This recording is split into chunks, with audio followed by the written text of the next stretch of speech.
Hello friends, എല്ലാവർക്കും ചെമ്മനപ്പൂവിൻ്റെ പുതിയൊരു episode വീഡിയോയിലേക്ക് സ്വാഗതം. അങ്ങനെ നമ്മുടെ ബീരാനോടായിട്ട് ശ്രുതിയുടെ അച്ഛൻ്റെ ചിതാഭസ്മവും ഫോട്ടോയും കൊണ്ടുവന്നേ മതിയാവൂ എന്നൊരു ഉറച്ച തീരുമാനം സച്ചി പറയുമ്പോൾ മനസ്സിലൂടെ തന്നെ ബീരാൻ അതെല്ലാം തന്നെ സമ്മതിക്കുന്നുണ്ടല്ലേ. അതിന് ശേഷം കോള് കട്ട് ചെയ്തിട്ട് ഇതിനെല്ലാം കാരണം മീരയാണ്, അവൾ കാരണമാണ് ശ്രുതിയെ ഞാൻ പരിചയപ്പെട്ടത്. ഇനി ഇവൾ കാരണം എന്തൊക്കെ പ്രശ്നങ്ങൾ എനിക്ക് ഉണ്ടാകാൻ പോകുന്നുണ്ടോ എന്തോ, എന്തായാലും മീരയെ ഒന്ന് പോയി കാണണമെന്നൊക്കെ ഒരു തീരുമാനം ബീരാനൊക്കെ എടുക്കുകയാണ്.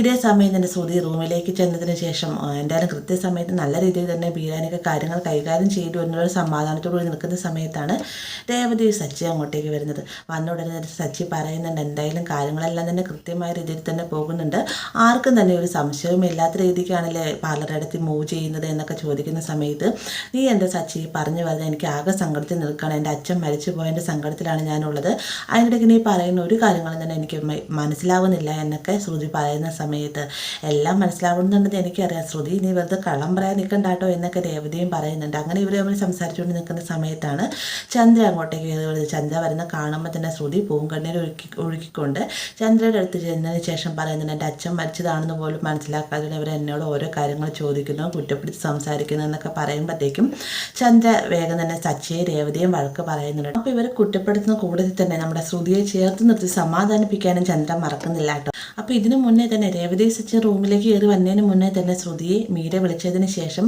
ഇങ്ങനെ ബീരാനിക്ക എന്നോട് എല്ലാ കാര്യങ്ങളും പറഞ്ഞു, ബീരാനിക്കയ്ക്ക് എത്രയും വേഗം എന്നെ കാണണമെന്നാണ് പറഞ്ഞത്, അതുകൊണ്ട് എങ്ങനെയെങ്കിലും ഇങ്ങോട്ടേക്ക് വരണമെന്നൊക്കെ പറയുന്ന സമയത്ത് അച്ഛൻ മരിച്ചു എന്നൊരു കള്ളം പറഞ്ഞത് കൊണ്ട് തന്നെ 5 ദിവസം ആകാതെ ആൻറ്റി പുറത്തേക്ക് വിടുമോ എന്നൊരു സംശയമുണ്ട്, എന്നിരുന്നാലും ഞാൻ എങ്ങനെയെങ്കിലും വരാൻ ശ്രമിക്കാമെന്ന് പറഞ്ഞിട്ട് കോള് കട്ട് ചെയ്യുന്ന ആ ഒരു സമയത്താണ് സച്ചി രേവതി അങ്ങോട്ടേക്ക് വരുന്നത്. അപ്പോൾ എങ്ങനെയെങ്കിലും ഇവിടുന്ന് വീട്ടിൽ നിന്ന് പുറത്ത് കിടക്കണമല്ലോ എന്ന് കരുതിക്കൊണ്ട് തന്നെ ചന്ദ്രയോടായിട്ട് അത്യാവശ്യമായിട്ട് പാർലറിൽ പോകേണ്ട ആവശ്യമുണ്ടെന്നും അതുകൊണ്ട് തന്നെ എത്രയും വേഗം പോയിട്ട് വരാമെന്നും പറഞ്ഞിട്ടാണ് അവിടെ നിന്ന് പോകുന്നത്. ഇതേ സമയം തന്നെയാണ് ബീരാനിക്ക മീരയെ കാണാനായിട്ട് അങ്ങോട്ടേക്ക് ചെല്ലുന്നതും തന്നെ ഒരു കുഴിയിലേക്ക് ചാടിച്ച് എന്തിനാണെന്നൊക്കെ ചോദിച്ചുകൊണ്ട് മീരയോട് ചോദിച്ചുകൊണ്ട് നിൽക്കുന്ന സമയത്താണ് ശ്രുതി അങ്ങോട്ടേക്ക് വരുന്നത്.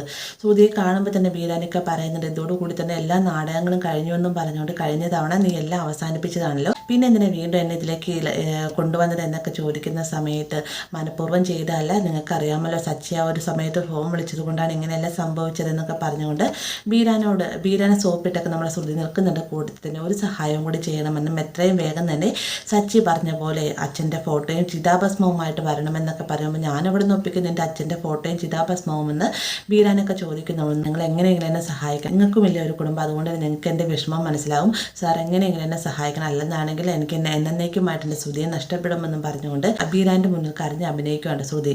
ഇതെല്ലാം കണ്ടുകൊണ്ട് എൻ്റെ ബീരാന് ചെറിയ മനസ്സിലേക്കോ തോന്നുകയും ബീരാൻ പറയുന്നുണ്ട് ഇതോടുകൂടി തന്നെ എല്ലാം അവസാനിച്ചു, അച്ഛൻ്റെ ഫോട്ടോയും അതുപോലെ തന്നെ ഈ പറഞ്ഞ ചിതാഭസ്മവുമായി വന്നതിന് ശേഷം എന്നെ വിളിക്കും, ബാക്കിയുള്ള കാര്യങ്ങളെല്ലാം ഞാൻ തന്നെ ചെയ്തോളും, ഇനിയും എന്നെ ശല്യപ്പെടുത്താൻ നിൽക്കരുതെന്ന് പറഞ്ഞിട്ടാണ് ബീരാൻ അവിടെ നിന്ന് പോകുന്നത്.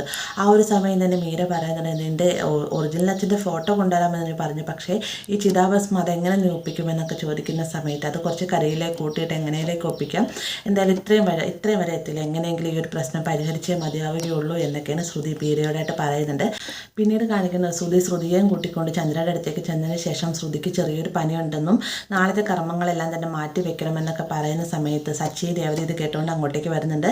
ഈ ഒരു ചടങ്ങ് മാറ്റി വെച്ച് കഴിഞ്ഞാൽ അതിൻ്റെ ദോഷം സംഭവിക്കാൻ പോകുന്നത് അമ്മായിയമ്മയ്ക്കും അതുപോലെ തന്നെ ഭർത്താവിനുമാണെന്ന് പറയുന്ന സമയത്ത് ചന്ദ്ര പറയുകയാണ് ആരും തന്നെ ഒന്നും പറയേണ്ടല്ല, ശ്രുതി കൃത്യമായി തന്നെ ചടങ്ങുകൾ ചെയ്തോളും, പിന്നെ നിനക്ക് പനിക്കുന്നുണ്ടെന്നാണെങ്കിൽ മരുന്ന് മേടിക്കാൻ പോയിക്കോളാം പറയുന്ന സമയത്ത് എനിക്ക് കുഴപ്പമൊന്നുമില്ലാണ്ട് ഞാൻ മെഡിസിൻ മേടിച്ച് കഴിച്ചോളാം എന്നും പറഞ്ഞുകൊണ്ട് ശ്രുതി തൻ്റെ പ്ലാനിങ് ഒന്നും നടന്നില്ലല്ലോ എന്നൊരു സങ്കടപ്പെട്ട് നിൽക്കുന്ന സമയത്താണ് ശ്രീകാന്തും വർഷ അങ്ങോട്ടേക്ക് വരുന്നത്.